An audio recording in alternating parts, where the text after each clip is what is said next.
ശ്രീ ഗുരുഭ്യോ നമ. ശ്രീ മഹാദേവ്യ നമ. എല്ലാവർക്കും നമസ്കാരം. ഇന്ന് നമ്മൾ ദേവി മഹാത്മ്യത്തിലെ കവച സ്തോത്രത്തെക്കുറിച്ചാണ് പഠിക്കുന്നത്. കവചം എന്തിനു വേണ്ടിയിട്ടാണ് എല്ലാ ദിവസവും പാരായണം ചെയ്യാൻ ആചാര്യന്മാർ പറഞ്ഞിരിക്കുന്നത്? അതുകൊണ്ട് എന്താണ് നേട്ടം? നമ്മളിൽ എന്ത് മാറ്റങ്ങളാണ് ആ സ്തോത്രം ഉണ്ടാക്കുക? ഭക്തിയോടെയും ശ്രദ്ധയോടെയും അർത്ഥമറിഞ്ഞും വേണം ചൊല്ലണം എന്ന് ആചാര്യന്മാർ പറഞ്ഞിട്ടുണ്ട്. എന്താണ് അങ്ങനെ പറയാനുള്ള കാരണം? ഇനി ഇത് നമ്മളിലുണ്ടാക്കുന്ന മാറ്റം വളരെ വലുതാണെന്ന് ആചാര്യന്മാർക്ക് കൃത്യമായിട്ട് ബോധ്യമുണ്ട്. അപ്പം ഇങ്ങനെ നമ്മളിൽ മാറ്റമുണ്ടാക്കുന്ന ഈ കവചസ്തോത്രം, ദേവി കവചം, എന്താണ് അതിൽ ഉള്ളത് എന്നും എന്തൊക്കെയാണ് അത് ചൊല്ലിയാൽ ഉണ്ടാകുക എന്നും നമുക്കൊന്ന് നോക്കാം. അപ്പോൾ ആദ്യമായിട്ട് ഞാൻ ഈ കവചസ്തോത്രത്തിൻ്റെ തുടക്കമല്ല പറയാൻ ഉദ്ദേശിക്കുന്നത്. അവസാനത്തെ ഭാഗങ്ങൾ പറഞ്ഞിട്ട് ഞാൻ തുടക്കത്തിലേക്ക് വരാം എന്നാണ് ഞാൻ ഉദ്ദേശിക്കുന്നത്. അപ്പോൾ ആചാര്യന്മാരിത് പറഞ്ഞിട്ടുണ്ട് എങ്കിൽ അതിന് നിശ്ചയമായിട്ടും അതിനുള്ള കാര്യകാരണങ്ങളുണ്ടാകും. അപ്പോൾ ഈ കവചസ്തോത്രത്തിൻ്റെ അവസാന ഭാഗങ്ങളിൽ പറയുകയാണ്, ശുഭം വരണമെന്ന് ആഗ്രഹമുള്ള ഒരാൾ. ആർക്കാണല്ലേ ശുഭം വരണമെന്ന് ആഗ്രഹമില്ലാതിരിക്കുക? അപ്പോൾ ശുഭത്തെ ആഗ്രഹിക്കുന്ന ഒരാളാണ് എങ്കിൽ കവചം ചൊല്ലാതെ ഒരടി പോലും വെക്കരുതെന്നാണ് പറയണത്. തീർച്ചയായിട്ടും നമുക്ക് എല്ലായ്പ്പോഴും ആഗ്രഹം നമുക്ക് ശുഭം ഉണ്ടാവണം എന്നാണ്. അപ്പോൾ അങ്ങനെ ആചാര്യൻ്റെ വാക്ക് ഉണ്ട് എങ്കിൽ നമുക്കത് ചൊല്ലിക്കൂടെ? കവചത്തെ ചൊല്ലിയിട്ട് ഇറങ്ങിക്കൂടെ? അശുഭങ്ങൾ ഉണ്ടാകുകയില്ല, ശുഭത്തെ മാത്രമേ വരികയുള്ളൂ. അതിനുശേഷം പറയുകയാണ്, അപ്പോൾ ശുഭത്തെ ഉണ്ടാകണമെങ്കിൽ നിങ്ങൾ കവചത്തെ ചൊല്ലി ഒരു ദിവസത്തെ ആരംഭിക്കൂ. അപ്പം ദേവീ കവചം ചൊല്ലി ഒരു ദിവസം ആരംഭിച്ചാൽ ആ ഉപാസകന് ശുഭം മാത്രമേ ഉണ്ടാകുകയുള്ളൂ, അശുഭം ഉണ്ടാകുകയില്ല. ഇനി അർത്ഥലാഭം, വിജയം, സർവാഭീഷ്ടങ്ങളും കിട്ടുന്നതാണ് പറയുന്നത്.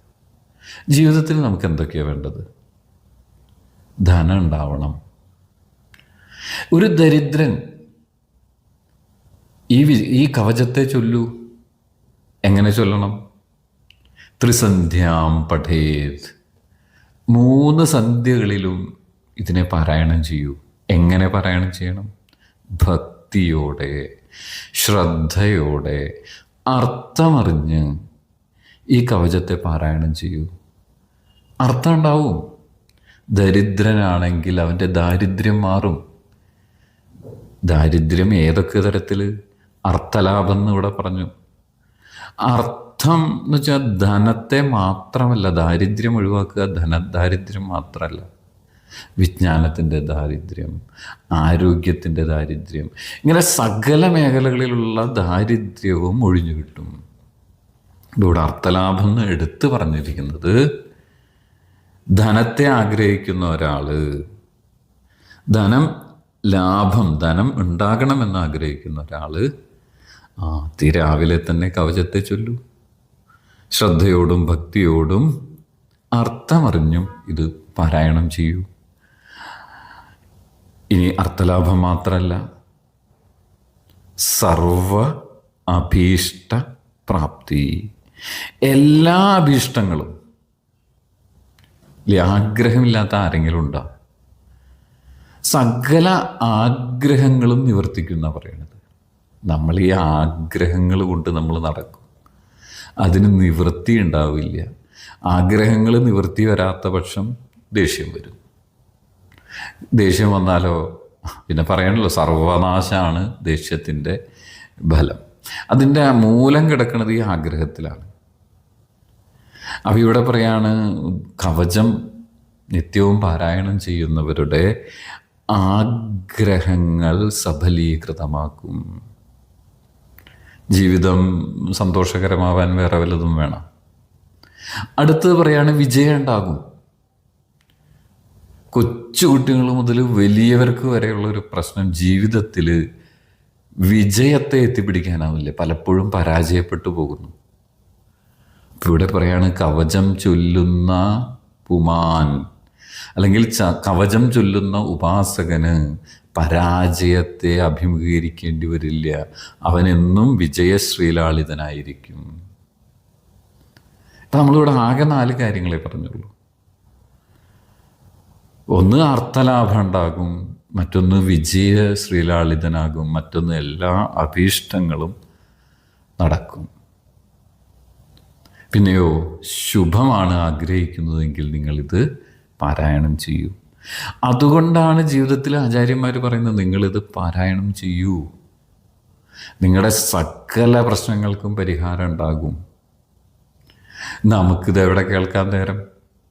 ഇനി കേട്ടവരാണെങ്കിലോ ഇത് ചെയ്യാൻ സമയമുണ്ട? നമുക്ക് തിരക്കാണ്, മൊത്തം തിരക്കാണ് എല്ലാവർക്കും. അപ്പോൾ ഇത്തരം കാര്യങ്ങൾ കഴിഞ്ഞിട്ട് വീണ്ടും പറയുകയാണ്, ഇത് ചൊല്ലുന്ന ഉപാസകന്, ഇത് ചൊല്ലുന്ന ഭക്തന് ഒരു തരത്തിലുള്ള ആപത്തുകളും അവനെ ബാധിക്കുകയില്ല, ഒരു തരത്തിലുള്ള ദുഃഖങ്ങൾ അവനെ ഉണ്ടാകുകയില്ല, ഒരു തരത്തിലുള്ള ഭയവും അവനെ ബാധിക്കുകയില്ല. നേരത്തെ എങ്ങനെ ഉയരാം എന്നുള്ളത് പറഞ്ഞു. ഇനി എങ്ങനെ അടിയിൽ പോകാനുള്ള, നമ്മുടെ ജീവിതം താഴേക്ക് പോകാനുള്ള കാരണങ്ങളും അവനെ ബാധിക്കുന്നതല്ല.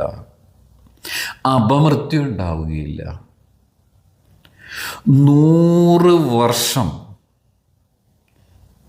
അപമൃത്യുവില്ലാതെ ജീവിക്കണം എന്നാണ് പറയുന്നത്. 100 വർഷം. അതെങ്ങനെ? 3 ലോകങ്ങളിലും കീർത്തിമാനായിട്ട്, 3 ലോകങ്ങളെയും വിജയിക്കുന്നവനായിട്ട്, ഭൂലോകം, സ്വർഗം, പാതാളം, ഇതാണല്ലോ നമ്മൾ പറയുന്ന 3 ലോകങ്ങൾ. ഈ 3 ലോകങ്ങളും കീർത്തിയോടെ വിജയിയായിട്ട് 100 വർഷം അപമൃത്യുവില്ലാതെ ജീവിക്കാണ്. ഒരു തരത്തിലുള്ള മാരക രോഗങ്ങളും ബാധിക്കില്ല. ഇത് ചെയ്യുന്നവരുടെ കാര്യമാണ് കേട്ടോ പറയണത്. ഭക്തിയോടെ ശ്രദ്ധയോടെ ഇത് പാരായണം ചെയ്യുന്നവരുടെ കാര്യമാണ് പറയുന്നത്. അപ്പം ഇങ്ങനെയൊക്കെ ഉണ്ട് എങ്കിൽ നമുക്കിത് പാരായണം ചെയ്തുകൂടെ? രോഗങ്ങൾ ഒഴിഞ്ഞിട്ട് നേരമില്ല. രോഗങ്ങൾ വരാതിരിക്കാനും വന്ന രോഗങ്ങളെ ഇല്ലാതാക്കാനും ഇത് പാരായണം ചെയ്താൽ മതി. അപ്പം നിങ്ങൾക്ക് ഇനിയിപ്പോൾ ഈ ആശുപത്രികളുടെയൊക്കെ ആവശ്യമുണ്ടോ എന്നുള്ളത്, എത്ര ആശുപത്രിയിൽ പോയിട്ടും രോഗം മാറാത്ത എത്രയോ പേരെ നമുക്ക് കാണാം. അപ്പോൾ എന്തൊക്കെ രോഗങ്ങളാണ്, എങ്ങനെയാണ് അപമൃത്യു വരുന്നത്, ആ അപമൃത്യു എങ്ങനെ ഒഴിവാക്കാം എന്നുകൂടിയാണ് പറയുന്നത്.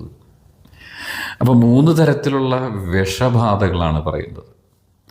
സ്ഥാവരം, ജംഗമം, കൃത്രിമം. ഈ 3 തരത്തിലുള്ള വിഷങ്ങളും തീണ്ടുകയില്ല. അപ്പോൾ ഈ സ്ഥാവര വിഷങ്ങൾ എന്ന് വെച്ചിട്ടുണ്ടെങ്കിൽ ചില വൃക്ഷങ്ങൾ, ചെടികൾ, ചില കല്ലുകൾ ഇല്ലേ, വിഷക്കല്ലുകളൊക്കെ ഉണ്ട്.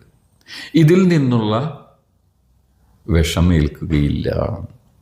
ഇനി ജംഗമെന്ന് പറഞ്ഞാലോ, പാമ്പ്, പേപ്പട്ടി, പട്ടി, എലി, ക്ഷുദ്രജീവികൾ, ഇവയിൽ നിന്ന് വിഷമേൽക്കാലേ. ഇങ്ങനെയുള്ള വിഷവും ഏൽക്കുന്നതല്ല. മറ്റേ കൃത്രിമമായ വിഷങ്ങൾ, രാസവസ്തുക്കളൊക്കെ ചേർത്തുണ്ടാക്കുന്ന, കൂട്ടുകൾ വെച്ചുണ്ടാക്കുന്ന വിഷങ്ങൾ, ഈ വിഷവും വിഷത്താലും അപമൃത്യു ഉണ്ടാകുന്നതല്ല. മുൻപ് പറഞ്ഞില്ലേ 100 വർഷം വരെ അപമൃത്യു ഇല്ലാതെ ജീവിക്കുന്നു. അപ്പം ഇങ്ങനെയുള്ള, ഇതിപ്പോൾ ഒരു വിഷത്തിൻ്റെ കാര്യമാണ് പറഞ്ഞത്. ഇനിയും പറയുകയാണ് ആഭിചാരം ഇല്ലേ, ആഭിചാരം മാട്ട്, മാരണം, മന്ത്രവാദം, ദുർമന്ത്രവാദം, അതായത് ആളുകളെ നശിപ്പിക്കാൻ വേണ്ടി ചെയ്യുന്ന മന്ത്രവാദങ്ങളുണ്ട്. ആ മന്ത്രവാദങ്ങളായ ആഭിചാരങ്ങളൊന്നും ഏൽക്കുകയില്ല കവചം ചൊല്ലുന്നവന്. ഇനിയോ ഔപദേശിക, ഉപദേശത്തിൽ നിന്നുണ്ടാകുന്നു ഇല്ലേ, ചിലവരുടെ ഉപദേശം കേട്ട് ആ വഴിക്ക് പോയി അവസാനം ഒരു ചാൺ കയറിൽ ജീവിതം അവസാനിപ്പിച്ച എത്രയോ പേരുണ്ട്. അങ്ങനെയുള്ള ഉപദേശങ്ങൾ വഴിക്കൊന്നും നമ്മളെ തെറ്റിക്കാനോ നമ്മുടെ ജീവിതത്തെ ഇല്ലാതാക്കാനോ ആർക്കും കഴിയില്ല. ഇനി സഹജ എന്നാണ് പറയുന്നത്. തന്നെ ഉണ്ടാകുന്നത്, തനിയെ ഉണ്ടാകും. ജീവിതത്തിൽ ഇങ്ങനെ ജീവിച്ചു പോകുമ്പോൾ നമുക്ക് തനിയെ വന്നു ചേരും. അതും ബാധിക്കുന്നതല്ല. കുലജ, കുടുംബത്തിൽ നിന്ന് കിട്ടുന്നത്. കുടുംബപരമായി ഉണ്ടാകുന്ന ചില ദോഷങ്ങൾ മൂലം നമുക്ക് ജീവിതത്തിൽ പലതരത്തിലുള്ള പ്രശ്നങ്ങളെ അഭിമുഖീകരിക്കേണ്ടി വരും. അതും ബാധിക്കുന്നതല്ല. ഇനി പറയാണ് മാല. എന്നുവെച്ചാൽ സഞ്ചാരത്തിൽ നിന്ന് കിട്ടും, വഴിയിൽ നിന്ന് കിട്ടിയത് ഇല്ലേ? പലതും നമ്മൾ വഴിയിൽ നിന്ന് മേടിച്ച് കൊണ്ടുപോരും. ഇതൊന്നും നമ്മുടെ കൂടെ പോരുന്നതല്ല. ആരുടെ കൂടെ? കവചം വായിക്കുന്നവരുടെ. പിന്നെ പറയാണ് ഡാഗിനി, ശാഗിനി, ഹാഗിനി, ഘോര, ഗ്രഹ, ഭൂത, പിശാചം. ഇതൊക്കെ ദുഃഖത്തെയും നാശത്തെയും മരണത്തെയും പീഡനവും ഭയവും നമ്മളെ ഗ്രസിക്കുന്നതുമായ ചില മൂർത്തികളാണ്. ഇവരുടെ ഒന്നും ഉപദ്രവം ഉണ്ടാവുകയില്ല. അതുപോലെ ബ്രഹ്മരക്ഷസ് നമ്മൾ കേട്ടിട്ടുണ്ടാവും അല്ലേ? ബ്രഹ്മത്വവും രാക്ഷസത്വവും ഒരുമിച്ച് കൂടിയതാണ് ബ്രഹ്മരക്ഷസ്.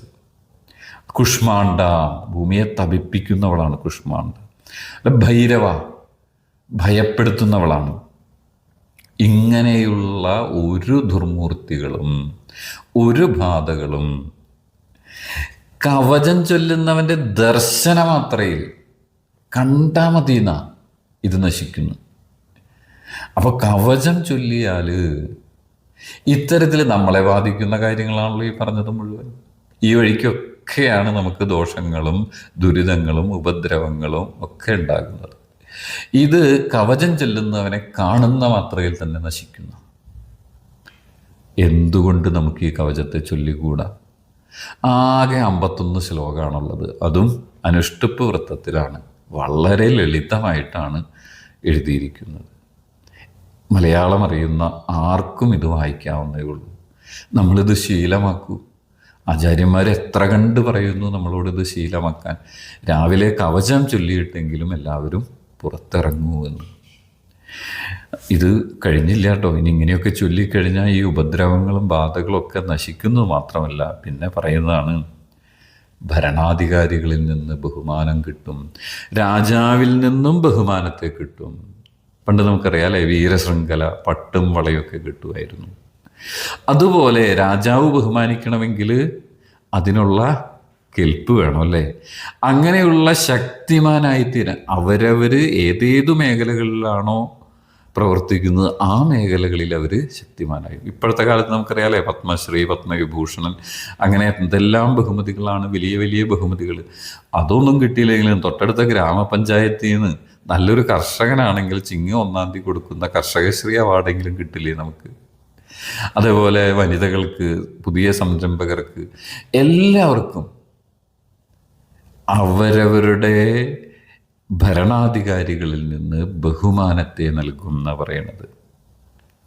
കഴിഞ്ഞില്ല, തേജസ്സിനെ വർദ്ധിപ്പിക്കും. എങ്ങനെയാണ് തേജസ്സുള്ള ഒരാളെ കണ്ടറിയുക? ഒരു കൂട്ടം ജനങ്ങൾ നിൽക്കുന്നിടത്ത് കവചം ചൊല്ലുന്ന ഒരാളുണ്ടെങ്കിൽ തീർച്ചയായിട്ടും അവൻ അവിടെ എടുത്തു കാണിക്കുന്ന പറയുന്നത്. കവചം ചൊല്ലുന്ന ആള് തേജസ്വിയായിരിക്കും. അവൻ കറുത്തവനാകട്ടെ, വെളുത്തവനാകട്ടെ, ഭംഗിയില്ലാത്തവനാകട്ടെ, ആരോ ആയിക്കോട്ടെ, പക്ഷേ അവൻ ചെല്ലുന്ന മാത്രയിൽ തന്നെ അവിടെ ആ തേജസ്. അതിന് കാരണമുണ്ട് അല്ലേ?